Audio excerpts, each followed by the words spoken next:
तो hey guys what's up, welcome back to new another interesting video. तो इस video में मैं आपको जैसे चैनल बैनर आर्ट आपने पीछे प्रीव्यू में देखा बनाना सिखाने वाला वो अपने नए यूट्यूब चैनल हो रहा और चैनल बैनर आर्ट बनाना, तो आप ऐसा बना सकते हैं। ये चैनल बैनर आर्ट बहुत ही अच्छा और बहुत ही सुंदर दिखता है, तो आप भी चाहे तो ऐसा बना सकते हैं जैसे प्रीव्यू में देखा। आप वीडियो को एंड तक देखते रहना, आप बिल्कुल सारे स्टेप्स फॉलो करो और बिल्कुल ऐसा चैनल बैनर आर्ट बना लेना। और इस टॉपिक पे मैंने एक वीडियो पहले भी बनाई हुई है, अगर आपको वो चैनल बैनर आर्ट पसंद आता है तो आप वो भी बना सकते हैं। मैं लिंक डिस्क्रिप्शन बॉक्स में डाल दूँगा, आई बटन पे भी दे दूँगा, तो आप वीडियो के सारे स्टेप्स को फॉलो करके बिल्कुल वैसा चैनल बैनर आर्ट बना सकते हैं। और अब आप वीडियो ट्यूटोरियल थोड़ा देख लीजिए और सारे पीएनजीज वगैरह का लिंक आपको डिस्क्रिप्शन बॉक्स में मिल जाएगा, तो दिक्कत की कोई बात नहीं। तुम्हारा भाई सारे पीएनजी और बैकग्राउंड वगैरह सब दे रहा, तो डिस्क्रिप्शन बॉक्स को एक बार चेकआउट कर लेना।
तो गाइस यहाँ पे जो आपके सोशल मीडिया अकाउंट्स है, जैसे मेरा फेसबुक और इंस्टाग्राम का अकाउंट है, तो मैं वही ऐड कर रहा हूँ और एक यूट्यूब का लोगो का पीएनजी भी दे दूँगा, आप चाहो तो वो भी ऐड कर सकते हो। और टेक्स्ट वगैरह आप अपने हिसाब से मैनेज कर लेना, मैंने इसलिए इसे स्किप कर दिया।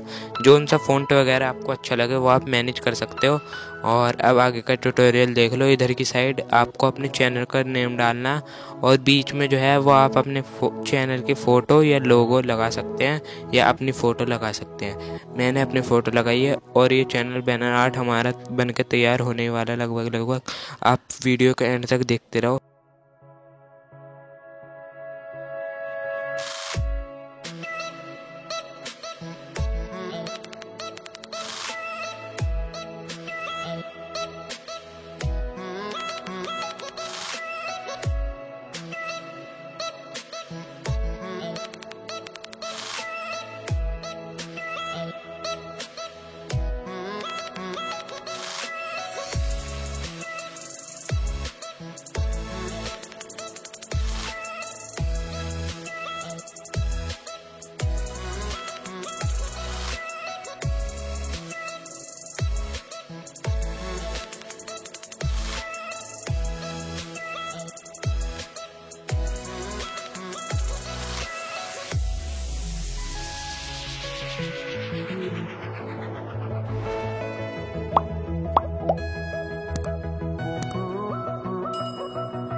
गाइस अगर वीडियो अच्छी लगी तो वीडियो को लाइक ज़रूर कर देना और चैनल पे पहली बार आए हो तो सब्सक्राइब करे बिना मत जाना। और वीडियो में आज के लिए बस इतना ही। मैं मिलता हूँ आपसे किसी न्यू और इंटरेस्टिंग वीडियो में। तब तक के लिए bye and love you all. Bye.